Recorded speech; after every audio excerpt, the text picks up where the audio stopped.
Alrighty, ladies and gentlemen, we are recording, and in a little bit I'm going to read a few passages from The Genesis Effect by Dr. John W. Apsley II, Spearheading Regeneration with Wild Blue-Green Algae. This is a great book. A lot of people who consume blue-green algae have never read this book, and if you do consume blue-green algae, and if you're interested in it, whether you consume it or not, regardless, there's some great statistics in this book. It's not just about blue-green algae. There's some amazing stuff about health maintenance and things of that nature in general, but all around a great book. I believe you can pick this up on Amazon for a penny and have it shipped to your door for $3.99, so a $4 book essentially.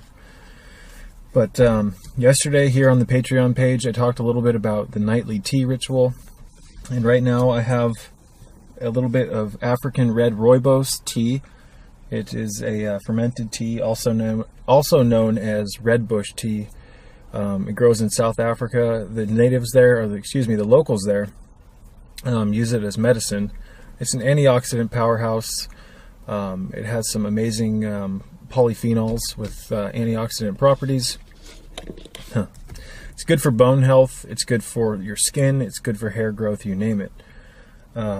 It's also relatively cheap, which I like. You know, I like matcha green tea. I like Ron Tea Garden's Spring Dragon longevity tea. That's an amazing tea formula, but it is rather expensive at like $13 a box. So for $4 a box, I can get myself some African red rooibos tea, organic, and I like to consume, when I make a pot of tea, it'll last me through the night. I usually make about 2 liters, and I'll drink that, and that's usually consisting of 3 to 4 tea bags. And right now I'm consuming a little bit of this early. Usually I wait until at least 9 to 10 p.m. before I start drinking tea. In the previous post where I talked about the nightly tea ritual, personally, I recommend drinking tea at night. Most teas are diuretics. They don't hydrate the body in the same way that water does. And most people here in the Matrix are chronically dehydrated. So, I used to love drinking tea during the day. I used to love drinking lots of coffee throughout the day, you name it. But it just dehydrates the body, ladies and gentlemen. A lot of the teas are acidic. And again, they're diuretics. So water it nourishes and it feeds the cellular structure. It feeds the entire physiology as a fuel, much differently than tea. I view tea as kind of a nighttime ritual to absorb the nutrients in teas, and it's kind of a saporal, indulgent experience. I love the taste of tea, and that's essentially why I drink it. And I also like the way it makes me feel. A lot of teas have great herbs in them, but again, if you're dehydrated and you're drinking lots of tea, you really want to get your body hydrated again. And I recommend a year of drinking half your body weight in ounces every day until your body gets used to it. Once your body gets used to that, chances are it's going to reward you. Your skin's going to feel better. Your mind is going to be clearer. Again, the brain requires water. All your cells, you guys, use water to communicate messages with all of your 100 trillion plus cells. So your cell network needs water, your bones need water, your brain needs water, your heart needs water. The body's composed primarily of liquid. So I think you catch my point, or get my point, excuse me. But I'm a little tired. My cat kept me up all night. I have a new kitten, and man, they are definitely nocturnal, and he was crawling under my bed and chewing stuff and scratching at the door. Look, he jumps up onto my snake cage and hangs like half his body over the snake cage and taps the glass, and the snake and him have kind of a unique relationship. But by 6 o'clock I had probably like 45 minutes of sleep, 6 a.m. So I'm just a little drained, but we'll do a video regardless. It was somewhat clear out today. It didn't rain. It rained last night, but it's not dry enough yet to take you guys out into nature so I can show you the 5 Tibetan rites, but I am going to get to that soon. So I'm going to take a little sip of this. I didn't bring a cup. You guys can see the beautiful color of this tea. Colors are very essential. If you want to learn more about that, I will make videos about that in the future, about how color feeds the physiology, and it feeds the different endocrine glands and the different parts of your physiology, your liver, your heart, your brain, you name it. Colors and pigments have a lot to do with the colors of the chakras, and colors, real natural pigments, actually feed the the cerebrospinal system and the chakras. And if you guys wanted to learn more about that, I recommend picking up a copy of Dr. Gabriel Cousin's book, The Rainbow Diet, I believe it's called. His book, Spiritual Nutrition, is an absolute must-read for anyone who's interested in stimulating Kundalini and walking the path of more of like a sattvic lifestyle, which is much more conducive to Kundalini awakenings than a tamasic or rajasic lifestyle of consuming excessive acids, you name it. From my own personal experience, the Kundalini enjoys alkalinity. It enjoys a body that harbors cleanliness. Not only physiological cleanliness, but mental cleanliness, emotional cleanliness, you name it.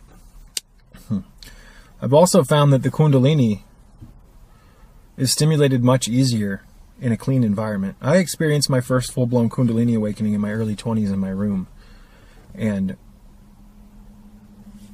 the Kundalini enjoys an environment that's actually conducive to the movement throughout the body, as crazy as that sounds. But maybe I'll make a rant on that in the future.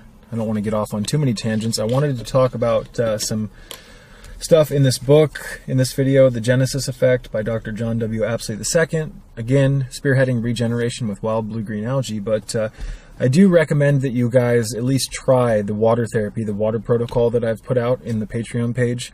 There's a video called A Simple Water Protocol. And again, essentially it's just you take your body weight, you divide it in half, and you drink that many ounces of clean, restructured water every day. And, you know, reading Dr. Botman Gellich's book, Your Body's Many Cries for Water, really hit the nail on the head for me in relation to learning about how much this body requires water as fuel. It needs water. Now, unfortunately, many of us are drinking lots of water throughout the day, but again, we're drinking water mixed with coffee. I mean, coffee has water in it, but when you brew coffee with water, the water is no longer the water is no longer as hydrational as it was prior to making the coffee, when it was just simple water. Teas are not as hydrating as water. Carbonated water, although I drink it from time to time, it depletes magnesium levels. It's not good for the body. It is, however, a nice treat here and there. But that is a great book. I recommend people get that on audiobook, on audio file. It's much easier to go through that book listening to it than it is to read it, because there's so many different difficult medical terms. You'll get through it much quicker if you listen to it on audiobook. But we'll take one more sip of the African Red Rooibos, one of my favorite teas, without a shadow of a doubt.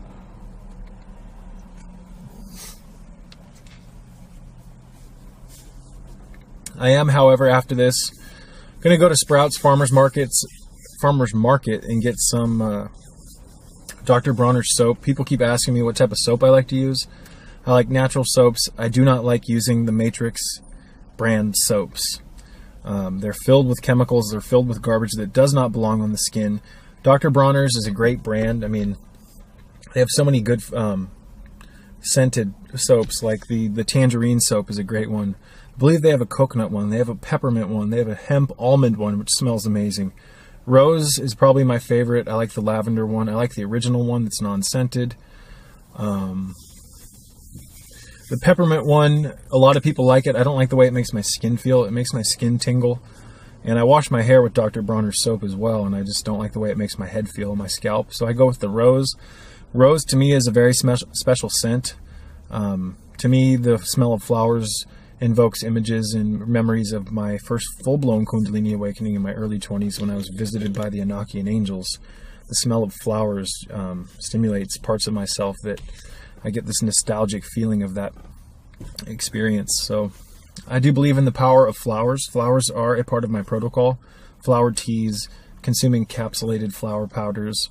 Hibiscus flower water is a very beneficial tea to drink. I don't drink it during the day. I drink it at night. There are times where I do drink tea throughout the day, but ever since I started consuming just primarily water throughout the day, it's engulfed my life. I love it. I crave it. It gets to a point where your body gets so used to the flow of water through your system that it begins making you you start to crave the fluid. And I think a lot of people are going to have a lot of most people here in the Matrix would have a difficult time, adopting just drinking water throughout the day. A lot of people are drinking sodas. Sodas are dehydrating. They're full of sugar. Sugar is like a strong drug that does not belong in the body unless it's natural sugar. From like oranges or fruits, you name it. But even with the fruits, I don't like consuming too many fruits. If I had to pick between fruits and vegetables, I would go with vegetables without a doubt. I love salads. I love green juice. I like not consuming sugars, even fruit sugars. I feel better this way. I feel more grounded, and I can feel the natural flow of Kundalini throughout my body much better when I consume vegetables instead of fruits. I don't really crave fruits. My favorite fruit would definitely be the Tuscan melon and the cantaloupe and the watermelon and the cherimoya, dragon fruit, things of that nature. But for me personally, the chlorophyll in the leafy greens, you name it, that just helps induce this profound state of calm. And I like that because I like staying calm in a crazy world. Fruit is kind of like a nirvanic stimulator. It produces energy, but I just don't like it. And regardless of the fact that fruit sugar is 10,000-fold better for you than white refined sugar. However, it still does feed parasites regardless. It still does feed Candida albicans. It's like rocket fuel for Candida.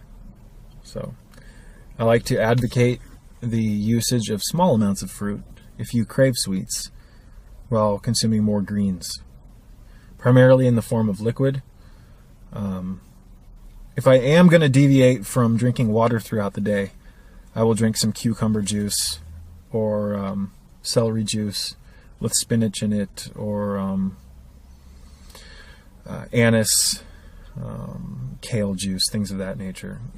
I'll also usually throw a half an apple into the blend, just a little bit of fruit sugar just to make it taste better. But it's gotten to the point for me where I don't really need the apple anymore. It's just something I like adding to it because regardless of the fact that it does have sugar in it, apples have large amounts of oxygen in them, and they're very good for the human body. But fruit, in my opinion, is so much better for you when you drink it as opposed to eating it. It just goes into the cellular structure much easier. It's already practically pre-digested. It literally just crawls into the tissues. So I am a fan of juicing, but water therapy for me personally is my favorite form of therapy because it's practically free. Water is very easy to get a hold of. It doesn't cost much to get your own distiller and start generating your own homemade distilled water and putting it through the restructuring process, which I am going to show you guys here on the Patreon page within the next month or so, how I make my holy water that I drink.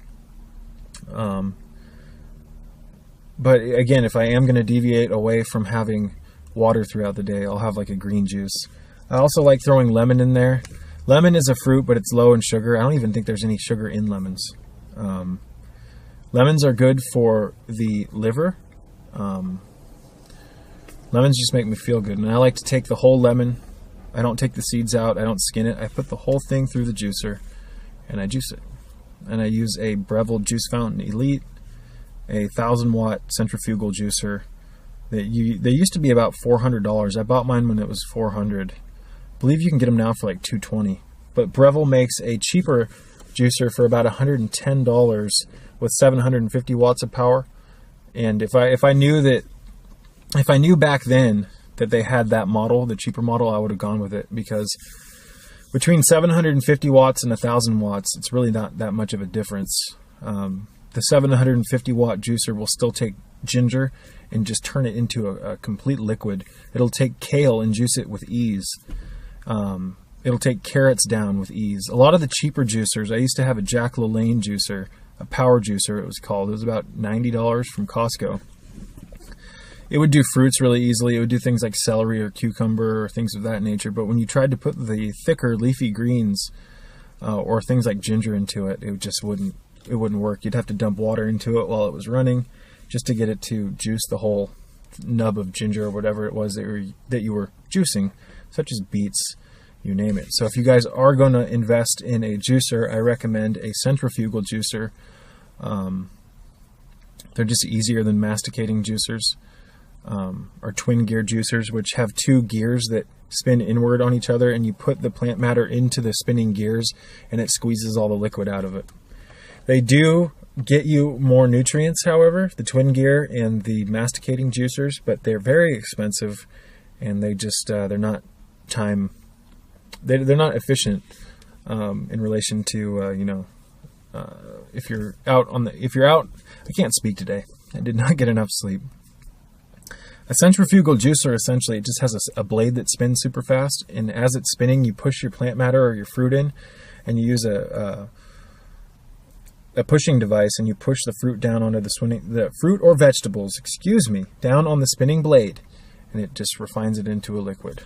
I have both. I have a Champion juicer, which is a twin gear juicer, masticating juicer. I have an auger style juicer, a Tribest Z-Star wheatgrass juicer that works well on pretty much anything. You can run celery through it, apples, you name it.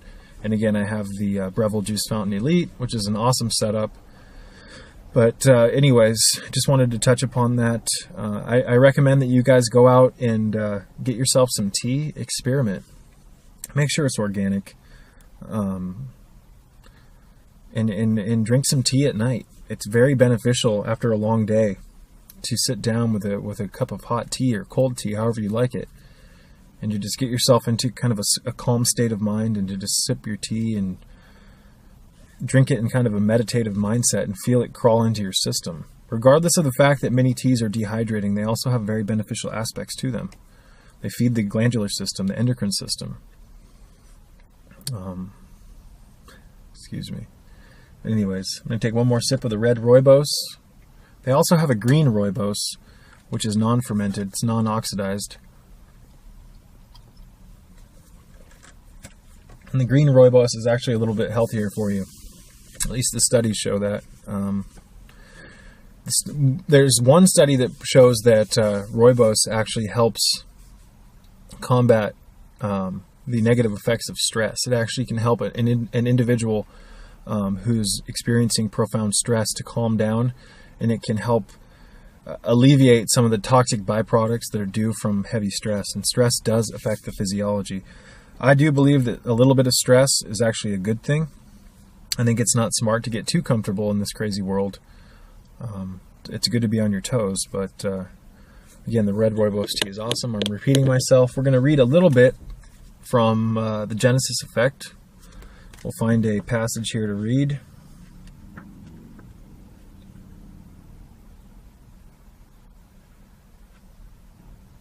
This is on, what page is this? This is on page 43.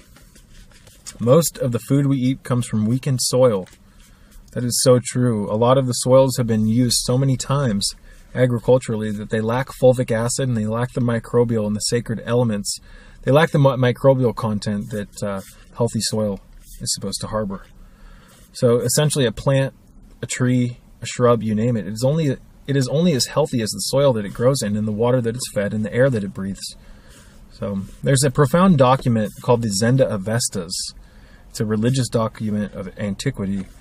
And in it, it says that there are 3 prerequisites that cultivate a healthy and activated, spiritually balanced civilization. That is pristine air, pristine water, and pristine food. And in that document, it goes on to say that if you just take out one of those elements of the 3, whether it be air, food, or water, it compromises the entire integrity of the civilization. So here in this matrix, we don't have clean air, we don't have clean water, and we don't have clean food unless we generate it or source it. There are clean organic foods out here that haven't been adulterated by genetic modifications and the bastardizing agricultural procedures of man. Most fruits and vegetables are grown for money, for profit, not for health. So a lot of the fruits and vegetables contain hydrofluorosilicic acid, different compounds, chlorine, you name it, from the water that they're fed. And the weakened soils it makes these plants weak. They don't have chi anymore. They have a very minimal amount of life force moving through them. Their energetic fields are compromised. But blue-green algae is not a vitamin supplement, mineral supplement, herb, or drug. Blue-green algae is the most nutrient-rich whole food on the planet. As such, it will fill in many of the blanks and deficiencies now unavoidable due to our daily diet. Since most of today's modern processed and grown foods are now nutritionally bankrupt, it is essential to replenish our lost internal nutrient reserves with this incredible whole food. Should have brought a cup.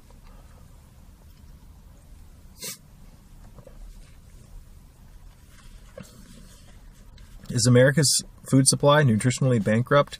Bear in mind that there is a direct correlation between the nutrient content of food and the mineral content of the soil. In other words, foods acquire their nutrient value from the mineral wealth of the soil. In 1936, the U.S. Senate published document number 264, which stated that America's soil was exhausted, leaving our foods nutritionally bankrupt.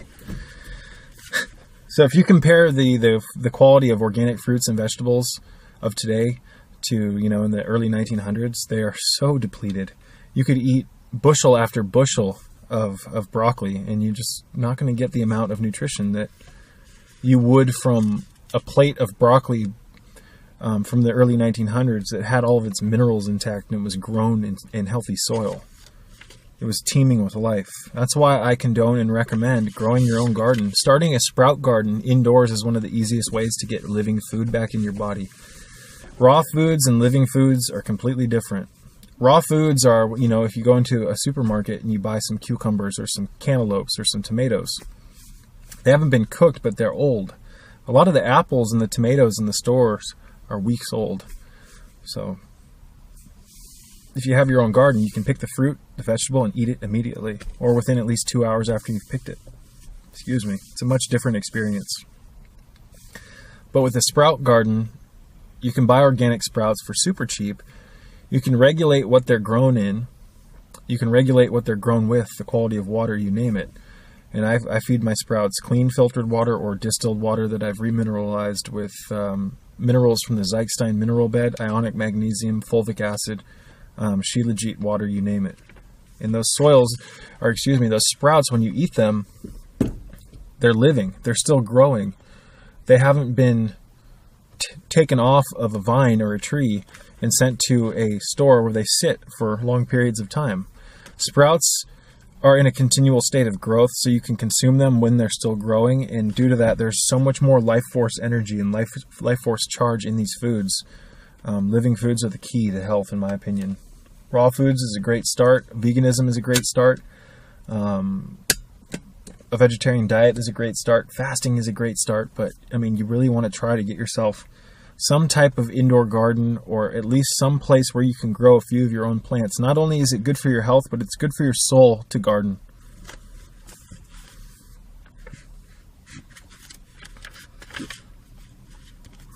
The alarming fact is that fruits, vegetables, and grains now being raised on millions of acres of land that no longer contain enough of certain minerals are starving us, no matter how much of them we eat. No man of today can eat enough fruits and vegetables to supply his system with the minerals he requires for perfect health because his stomach isn't big enough to hold them. Again, no man of today can eat enough fruits and vegetables to supply his system with the minerals he requires for perfect health because his stomach isn't big enough to hold them.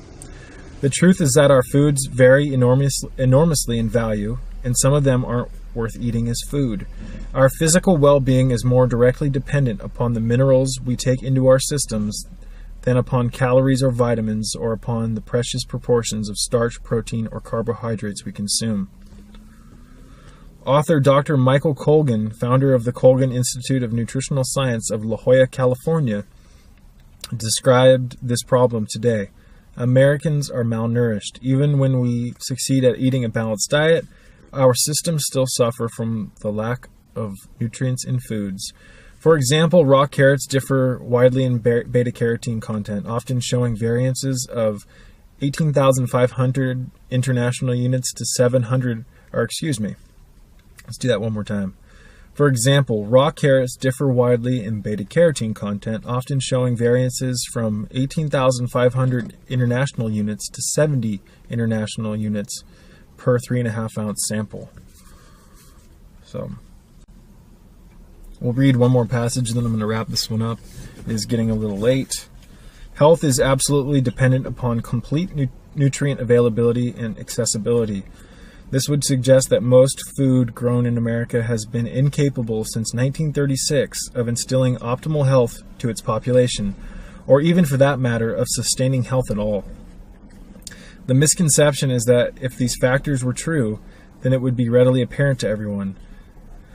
They are not apparent because the body's reserves are called upon, which are often, but not always, capable of buffering the true acute deficiency signs and symptoms, but not the more insidious chronic ones. In effect, this pattern of going to